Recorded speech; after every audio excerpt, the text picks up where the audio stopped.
Entonces corresponde ahora que le dé la palabra al miembro informante del despacho de minoría. Tiene la palabra el senador Lautaro Jiménez. Gracias, señor presidente. Es muy difícil encontrar en todos estos últimos años, y creo que muchos años para atrás, una sesión legislativa en la que se vaya a sancionar una ley, una reforma legal, la destrucción de una ley tan importante para la provincia de Mendoza. La envergadura de los daños, la envergadura del ataque social que significa, necesita una explicación, necesita ser procesada, y humildemente vamos a intentar hacer esto solidarizándonos y acompañando plenamente al pueblo de Mendoza que se está manifestando en las calles de toda la provincia, no solo aquí afuera de la legislatura, sino en el Valle de Uco, en General Alvear, en Uspallata. Incluso jóvenes, artistas, trabajadores del resto del país que se están concentrando en la Casa de Mendoza en Buenos Aires. Hemos recibido pronunciamientos de personalidades, organismos, de los más diversos estos últimos días, llamando a la reflexión a esta Cámara Legislativa para que no atropelle, para que no destruya esta ley tan importante para los mendocinos y para todo el país, como es la Ley 7722. Voy a tratar de exponer dos conceptos fundamentales que creo que explican esta votación desesperada de parte del Partido Justicialista y de la Unión Cívica Radical, que han hecho este pacto para llevarse puesta la Ley 7722. El primero es la necesidad que tiene su clase, la clase que los une, la clase que ellos representan, que es la clase capitalista, para avanzar en un proceso de acumulación por desposesión. Y el segundo es intentar explicar cómo el destruir esta ley ambiental es el comienzo de un nuevo crimen social, de un crimen ambiental que va a sufrir el pueblo de Mendoza. Empecemos entonces por dos palabras que casualmente en toda la exposición del miembro informante no se escucharon. En realidad son tres palabras pertenecientes a dos elementos químicos que son los que primero han sido eliminados de la Ley 7722 en esta propuesta conjunta del oficialismo provincial y del oficialismo nacional. Cianuro y ácido sulfúrico. Es el centro de la Ley 7722. Sin embargo, no por casualidad, el informe del oficialismo omitió pronunciarlos.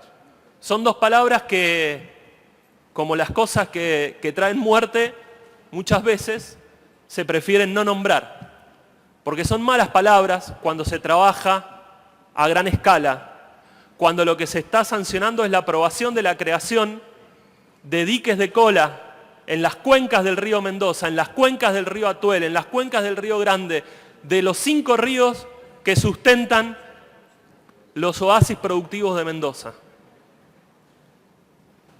Productivos y humanos, porque gran parte de la población está concentrada ahí y gran parte de la población que vive o sobrevive en el secano de la provincia realmente la está pasando muy mal, y cada vez la migración hacia los oasis es mayor. El informe del despacho por mayoría es falso. El debate sobre el cianuro y el ácido sulfúrico no tuvo más exposiciones que la de 2 científicos de la Universidad de Cuyo que expusieron en las comisiones y que explicaron claramente que estaban en contra.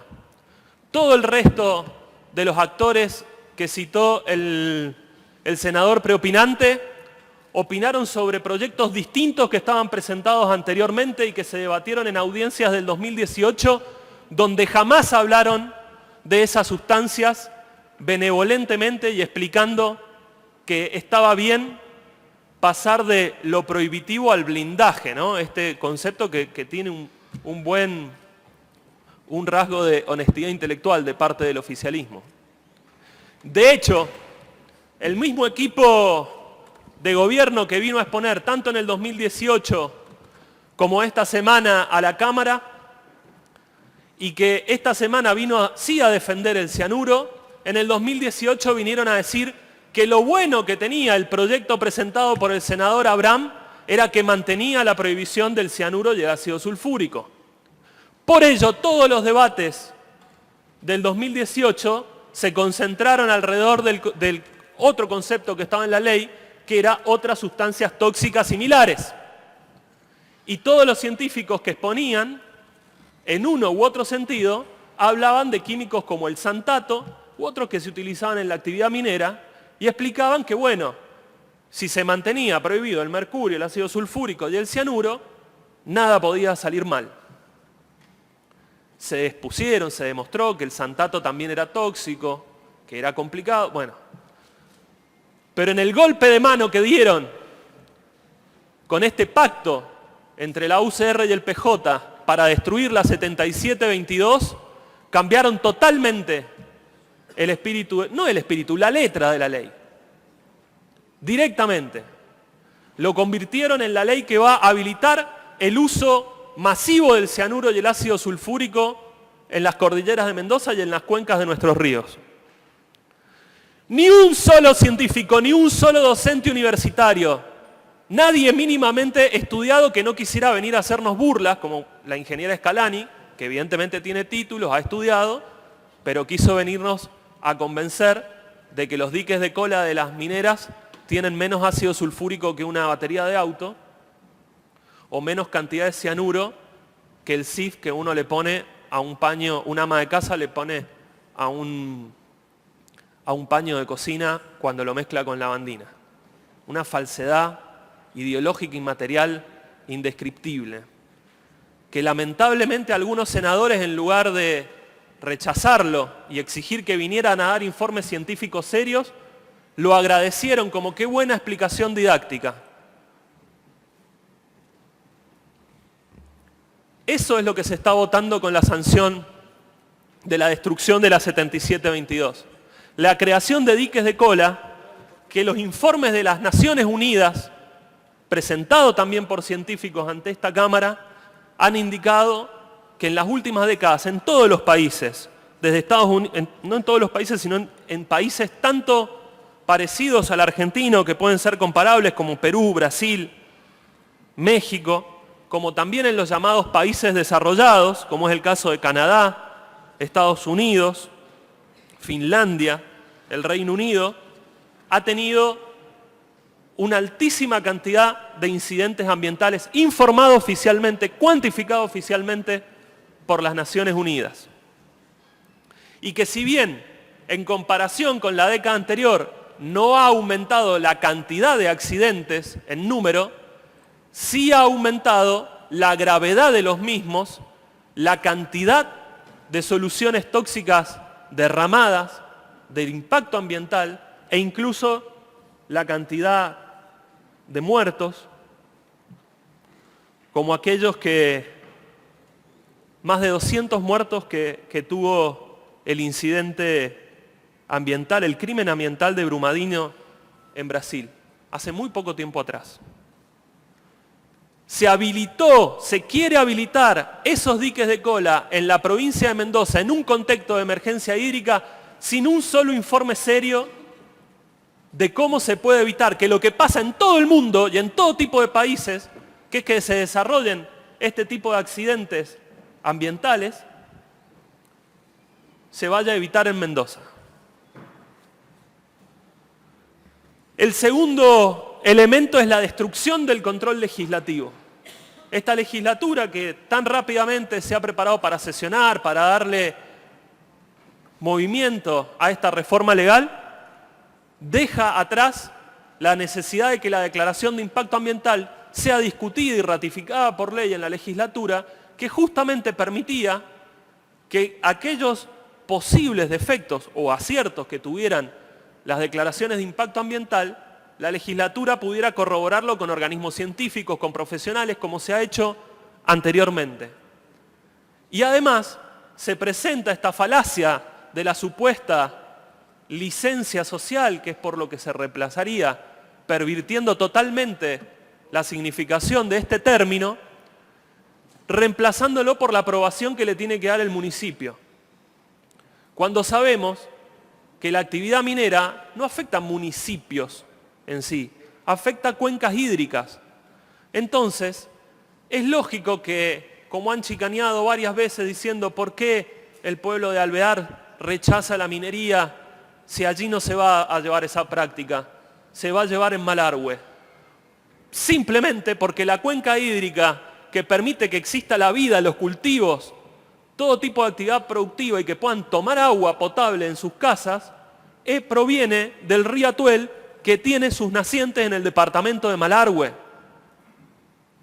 Es una falacia increíble, injustificable, inabordable decir que los daños que se puedan ocasionar por derrames graves en el departamento de Malargüe van a afectar solo al departamento de Malargüe, cuando eso claramente se desarrolla río abajo y también contaminando las napas subterráneas.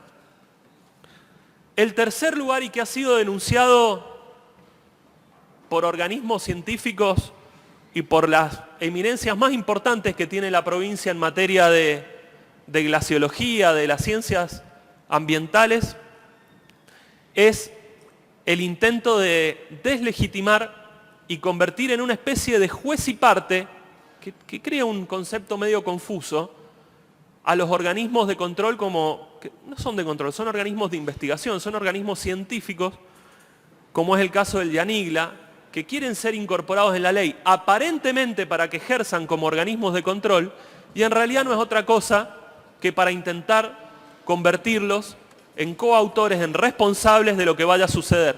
Como sucedió con los derrames de la Barrick en San Juan, donde fueron imputados judicialmente funcionarios del Yanigla a quienes les atribuían responsabilidad en los derrames de la Barrick por no haber terminado el inventario de glaciares, que en realidad era una responsabilidad del Estado, no de tal o cual científico, sino que no se tenía financiamiento, que llevó su tiempo y que cuando fue terminado fue presentado también en esta legislatura.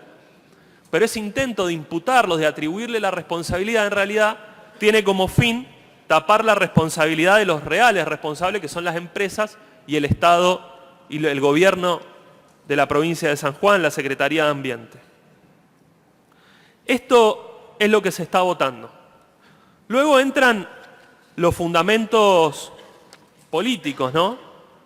El gobierno provincial insistió mucho en que supuestamente la motivación de habilitar el uso del cianuro y el ácido sulfúrico tenía como intención ampliar la matriz productiva y resolver el problema del trabajo.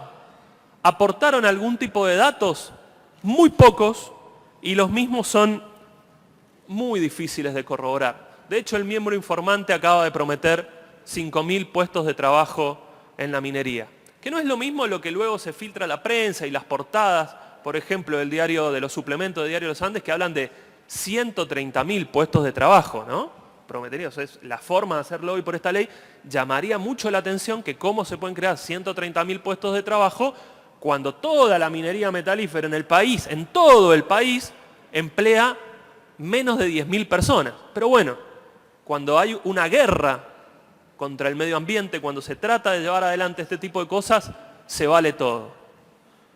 Se supone que la matriz minera debería aportar al empleo porque estaría caduca. Funcionarios del gobierno provincial dijeron directamente, están sobrando personas en Mendoza. Pero resulta que cuando lo comparamos con la matriz productiva de provincias mineras como San Juan o Catamarca, Mendoza tiene una cantidad de asalariados privados registrados superior a la de San Juan y Catamarca. No en cantidad, no estamos hablando de la cantidad de población, sino en la proporción cada 1.000 habitantes. Mientras Mendoza, con esta matriz productiva que supuestamente quieren transformar, tiene 124,6 habitantes cada 1.000 empleados en forma registrada, San Juan no llega a 101, Catamarca a 68 apenas. Pero además, veamos la dinámica, porque supuestamente esta matriz extractivista nos tendría que dar una solución a la crisis, al crecimiento del desempleo. Porque drásticamente el desempleo creció mucho en la Argentina.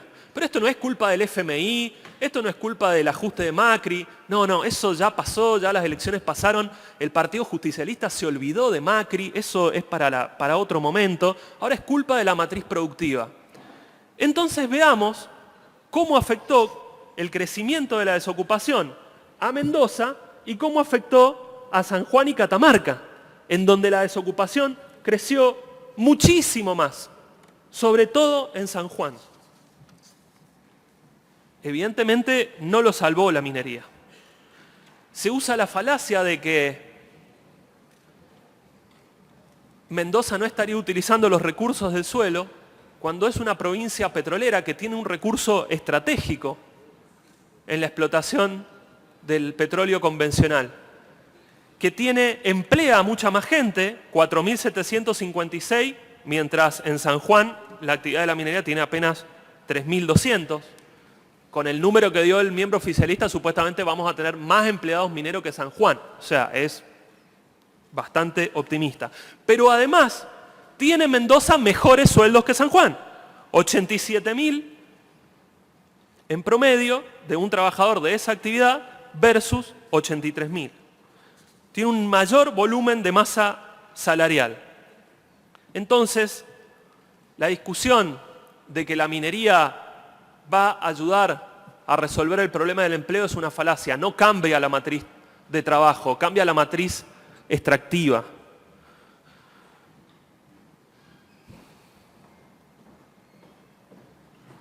Lo que necesita discutir Mendoza es cómo encarar, a partir de una nacionalización integral de los recursos del petróleo, ir hacia un cambio de la matriz energética para desarrollar las energías limpias, para desarrollar planes de obras públicas, entre ellos la impermeabilización de los canales de riego. No una actividad que emplea tan poca gente. En la segunda falacia, que hemos escuchado mucho como argumento político, es el uso de las regalías. Qué bueno, fue en la última discusión de comisiones, que fue el último tire y afloje de si a tal municipio le tocaba tanto. O sea, a uno puede partir del preconcepto, de la opinión de que el 3% o el 1,5% de regalías es miserable, porque sí, porque de por sí es un número miserable. Sobre todo si uno recuerda los viejos discursos del peronismo cuando hablaba del 50-50 y hacía tanta demagogia con eso. Ahora son los patriotas del 1,5. Anoche, esta mañana en realidad, votaron una nueva rebaja a las retenciones de la minería, que cuando lo hacía Macri estaba mal, porque evidentemente era una transferencia de recursos, y ahora que lo pide Alberto Fernández, bajar las retenciones a la minería y a las petroleras está bien. Bueno, pero aún así, con toda esa miserabilidad de la cantidad que estamos discutiendo de retenciones y de regalías, se supone hubo un tire y afloje enorme y se están prometiendo muchas cosas. Pero la realidad es que el impacto que va a tener en el presupuesto provincial es mínimo, es muy pequeño. Veamos el ejemplo de San Jorge, sumando lo que tendría al precio que tiene hoy el cobre, el oro y demás, basado en las proyecciones de explotación que tenía, llegaba a 381 millones de pesos que le quedarían a Mendoza, que es este porcentaje del presupuesto provincial. Esa rayita negra chiquitita que ustedes ven. Cabe preguntarse en qué tan grandes obras o qué grandes cosas podríamos hacer. Porque también se dijeron falacias para eso. No, San Juan hizo minería y pudo construir unos diques. Tiene la cebolla, encontramos lobista de la cebolla cianurada de Hachal. Dije, no saben lo que es la cebolla de Hachal, cómo se está exportando. Faltaba que dijeran que la fiesta del sol era mejor que la fiesta de la vendimia y estábamos completos. Se hizo muchísimo lobby. Ahora, cuando uno ve el impacto real de las regalías que tiene Mendoza por el uso del suelo y las compara con la matriz de San Juan, también la diferencia es abismal.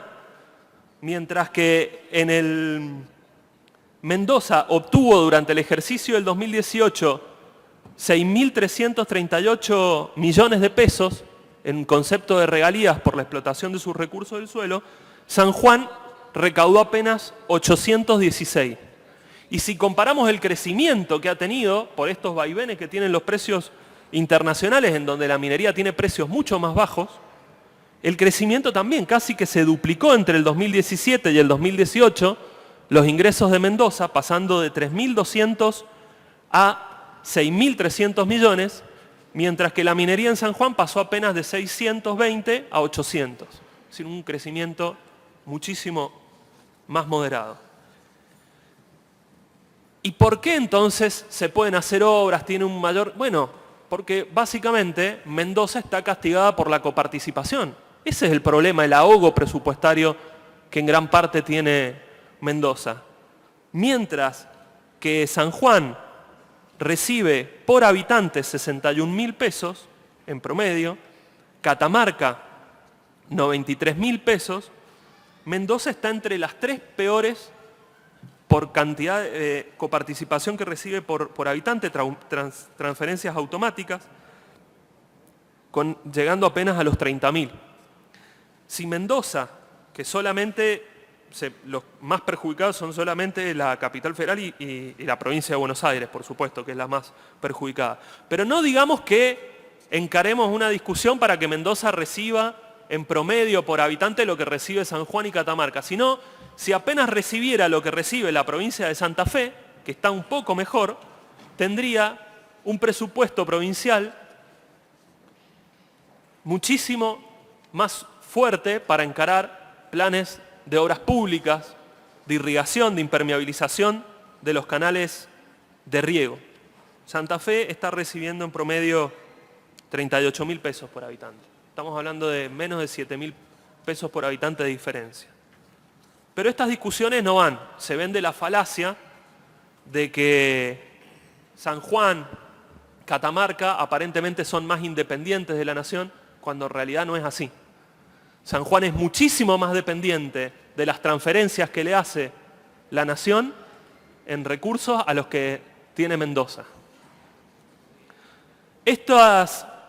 Esta discusión sobre los fundamentos políticos esconden una discusión de fondo, que es la imposibilidad que tienen las empresas, no solo a nivel nacional, sino a nivel internacional, para incrementar sus niveles de ganancia, resolviendo una reproducción ampliada del capital, pudiendo hacer esas famosas inversiones que siempre se prometen como lluvia de inversiones, se prometen, no sé, ya me olvidé la cifra que dio, pero fue enorme, ¿cuánto dijo? 20.000 millones de inversiones que iban a llegar. No dialoguen, por favor, continúe, senador Jiménez.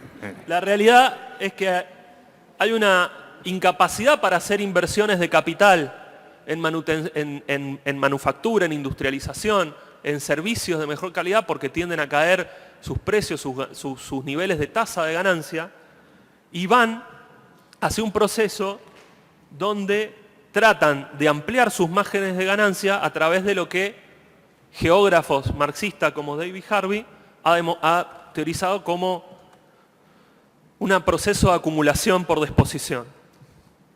Y esto tiene que ver con lo que está pasando en América Latina, con el avance del extractivismo, con el avance de este tipo de explotación minera, en donde hace que sus clases dominantes, sus burguesías, sus representantes políticos discutan y piensen estratégicamente sus países, sus provincias en torno a regalías del 1,5, del 3%, y sean totalmente impotentes, incapaces de pensar en, por ejemplo, una nacionalización integral del petróleo, pensar un plan de industrialización, pensar todo lo que prometen en las campañas. Para las campañas electorales duranbarbistas son muy buenas, te hablan de industria del conocimiento, de todas esas cuestiones. Cuando llega la hora de la votación postelectoral, se habla de esto, de cianuro, de ácido sulfúrico.